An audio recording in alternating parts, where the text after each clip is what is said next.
3 sai lầm phổ biến khi mới bắt đầu ra kinh doanh sữa hạt mà Xuân ước gì mình được biết sớm hơn. Biết được 3 sai lầm này sẽ giúp bạn tiết kiệm được 3 năm mày mò tìm hiểu mà Xuân đã học được từ kênh She Loves Milk. Sai lầm đầu tiên là không nên dùng máy làm sữa gia đình để kinh doanh, vì máy yếu, mau hư, sữa thành phẩm vẫn còn cặn bã lớn, phải mất thời gian gây lọc lại. Về sau thì cô Phương và cộng đồng của Xuân điều chuyển sang sử dụng quy trình sản xuất sữa bằng máy xay công nghiệp. Các máy này có công suất lớn, mạnh, sữa sản xuất nhanh, mịn hơn.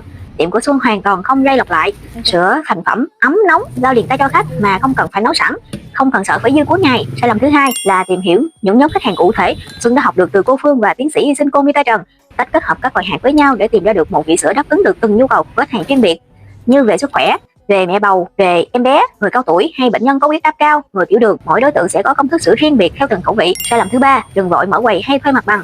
Cô Phương đã mất rất nhiều tiền khi ở khoản này, cho nên là hãy bắt đầu kinh doanh online để tiết kiệm và linh hoạt đầu tư cho khách hàng trước. Hãy để khách hàng trải nghiệm sữa ngon, chất lượng phục vụ tốt. Khi mà khách hàng đã tin yêu rồi thì đơn sữa sẽ tự động ngày càng tăng.